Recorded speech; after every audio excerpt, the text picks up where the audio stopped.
Oke, eh, saya mundur sebentar ya. Tadi udah menghitung. Saya mundur sebentar. Nah, dalam DCM itu bisa kita analisis menjadi analisis individual maupun analisis kelompok. Kalau tadi bagian kecil yang sudah Bu Faria kerjakan itu adalah analisis individual. Nah, untuk menganalisis individual ada beberapa langkah. Yang pertama adalah menjumlahkan item yang menjadi masalah-masalah pada tiap-tiap topik masalah atau bidang masalah, misalnya bidang pribadi.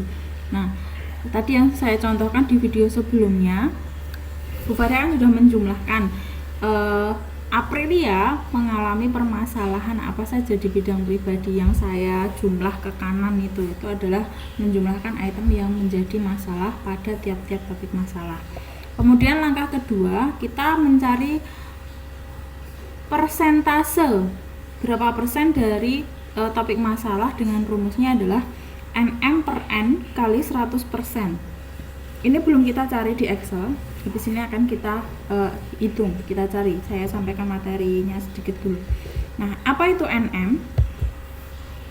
NM adalah jumlah butir yang menjadi masalah dalam satu topik masalah tersebut. Jadi Aprilia memilih pada butir apa saja itu dijumlahkan. Kemudian N kecil di sana adalah jumlah total butir pada topik masalah itu. Nah, dalam topik pribadi itu kan ada 10 pernyataan, sedangkan Aprilia memilih 7 pernyataan. Maka NM-nya nanti untuk yang kasusnya Aprilia ini ada 7 per 10 kali 100%. Begitu ya. Nah, ini akan kita hitung. Selanjutnya, kalau sudah tahu presentasenya, maka kita perlu mencari ranking masalah dengan mengurutkan persentase topik masalah dari yang terbesar ke yang terkecil. Tapi kalau misalnya nggak diurutkan sebenarnya nggak apa-apa teman-teman, karena yang paling penting ada di sini, yaitu mengkonversi masalah yang dihadapi oleh seorang individu dalam predikat nilai A, B, C, D, dan E. Nah, ini dalam DCM kita akan mengenal A, B, C, D, dan E. A, B, C, D. Apa itu A? A itu ketika seseorang tidak punya permasalahan dalam topik tertentu, jadi 0%. Di topik pribadi atau di bidang pribadi dia nggak milih sama sekali, 0%, berarti dia dalam kondisi baik. Kemudian ketika seseorang permasalahannya ada di kisaran angka 1% sampai 10%, maka dia diberikan kriteria B atau cukup baik.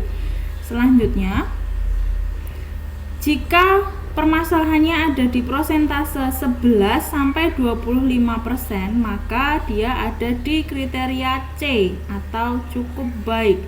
Bu Faria ini ada 10, 8, 6, ini apa Bu berarti Bu? Coba ya Bu Faria agak lupa ini Cah, maaf. Dilihat yang bagian huruf-hurufnya saja. Nah, kemudian ketika ada di 26% sampai 50% seseorang mengalami masalah di topik itu, maka dia kondisinya kurang, permasalahannya kurang. Kemudian permasalahannya kurang, dia kondisinya kurang baik gitu ya. Kemudian kalau seseorang mengalami permasalahan dalam satu topik, dia ada di prosentase 51% sampai 100%, berarti dia kriterianya E atau kurang sekali. Tapi tenang saja, bukan berarti wah mungkin ini tak dibuka Bu Faria di sini berarti akan ketahuan saya ada di permasalahan mana-mana saja. Enggak apa-apa. Ini kan hanya sebagai bentuk latihan gitu ya. Nah, yang perlu teman-teman ketahui ketika kita menyusun program layanan BK, yang diprioritaskan adalah ketika seseorang dari hasil DCM ya. Ketika seseorang itu berada di prioritas kriteria atau persentase ada di E maupun D. Bu, kalau dia punya masalah ada di A, B, C, yang dipilih yang mana? Prioritaskan yang ada di permasalahan D atau E. Atau di topik D atau E gitu ya, yang dapat kriteria permasalahannya yang dapat kriterianya di D atau E. Begitu. Nah, setelah kita ngitung persentase, ada lagi juga yang perlu disajikan, yaitu ada yang namanya penyajian individual. Kita menuliskan nama siswanya siapa atau nama mahasiswanya siapa, kemudian bisa NPM ataupun nomor absen atau identitas lain lah yang diperlukan. Kemudian ada tabelnya. Ini sebagai contoh ya, nanti kita akan coba praktekkan menuliskan hasilnya di sini. Nomor bidangnya pribadi dan sebagainya. Kalau ini Bu Faria ngambil 6 bidang, tapi nanti kalian cuma 4 bidang saja, jadi hanya PSBK gitu. Oke, itu untuk penyajian individual. Kemudian contohnya lagi ya. Nah, selain analisis individual, ada juga analisis kelompok. Ini adalah analisis per butir masalah untuk mengetahui masalah apa yang umum dihadapi oleh siswa. Dengan menjumlahkan banyak siswa yang memiliki butir masalah yang sama, kemudian mencari persentase masalah. Oke, banyaknya siswa yang bermasalah pada butir tertentu. Nah, ini kalau analisis kelompok ini dilihatnya adalah analisis per butir masalah. Begitu teman-teman. Materinya. Sekarang kita lanjutkan lagi menghitungnya ya. Tadi kan ada di analisis individual. Oke, saya soroti dulu, perhatikan yang bagian Aprilia Bekti. Ketika kita menghitung ke kanan, berarti kita sedang menulis atau menghitung tentang analisis individual. Tadi yang poin pertama adalah menjumlahkan berapa jumlah butir item yang dihadapi oleh seseorang pada satu bidang tertentu atau satu topik permasalahan tertentu. Ini untuk Aprilia sudah dijumlahkan, dia punya 7 masalah dari 10 masalah ini. Oke, sekarang kita cari presentasenya. Tadi rumusnya apa? Rumusnya adalah NM dibagi N dikali 100%, itu ya. Nah, NM-nya apa? Jumlah butir masalah yang dihadapi. Berarti ini saya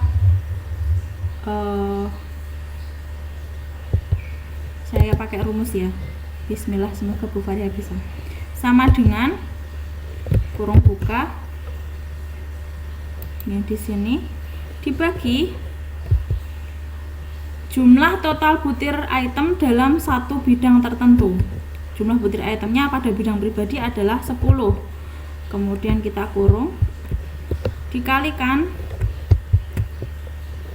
100%. Ini borak cah. Bismillah. Oh, tidak bisa.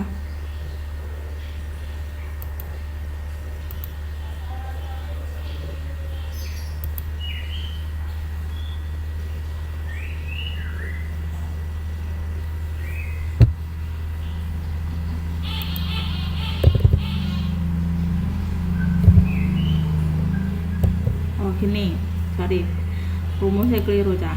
Nah ini ya, silakan diperhatikan, saya ulangi lagi. Saya ulangi lagi, rumusnya adalah sama dengan kurung buka, diklik yang bagian sigma ini, kemudian kita bagikan dengan jumlah pernyataan dalam bidang pribadi ada 10, kita kurung tutup, kemudian dikalikan 100. Berarti Aprilia di bidang pribadi dia kriteria permasalahannya ada di 70%. Kita lihat lagi. Di 70% berarti dia ada di kriteria apa tadi? 51 sampai 100. Oh, ada di masalah kurang sekali. Begitu. Mohon maaf kalau teman-teman saya pakai salah satu teman saya pakai namanya untuk contoh permasalahan gitu ya. Nanti yang lain juga. Ini berarti ada di kriterianya E. Begitu. Terus ini kita geret aja teman-teman ke bawah. Seret. Nah, sudah ya. Gini. 40 coba yang pilih 70 sampai 60 80 itu E berarti ya. E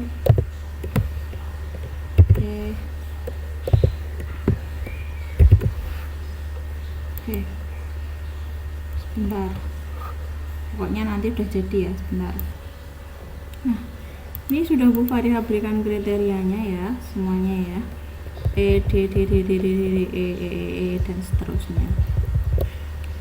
Selesai. Ini adalah cara menganalisis individu. Nah, itu bisa kalian ulangi di bagian bidang-bidang yang lain. Saya berikan contoh lagi sedikit. Setelah itu bisa dilanjutkan sendiri. ini kriteria.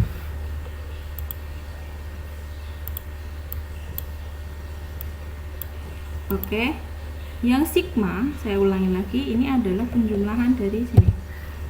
Tapi kok ada 0,nya aja.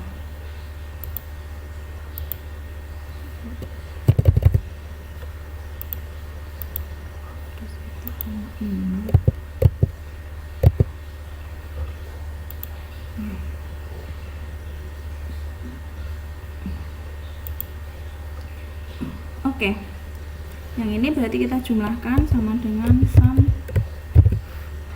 mulai dari sini, yang khusus bidang belajar saja. Bentar. Oke, kemudian kita tarik ke bawah.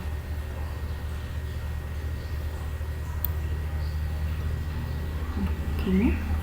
Kemudian cara menghitung prosentasenya sama seperti yang tadi, sama dengan kurung buka di bagian sini, kemudian dibagi, ini masih jumlahnya 10 ya, karena jumlah pernyataan total di bidang belajar juga ada 10, kemudian dikalikan dengan 100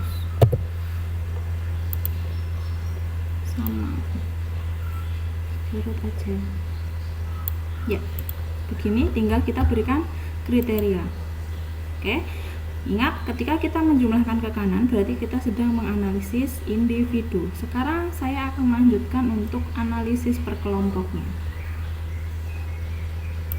Nah, kalau tadi kita analisis individual itu menjumlahkan ke kanan, sekarang kita akan melakukan analisis kelompok dengan cara menjumlahkan atau menghitung ke bawah gitu. Ini sepertinya harus saya pindah ke video berikutnya karena sudah 12 menit ya. Mohon maaf terpotong-potong menjadi beberapa video.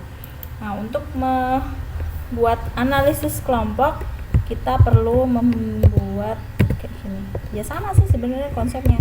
Perlu tahu jumlahnya berapa, perlu tahu prosentasenya berapa, perlu tahu kriterianya apa. Gitu. Oke, go to the next video ya teman-teman. Kita ketemu di video selanjutnya.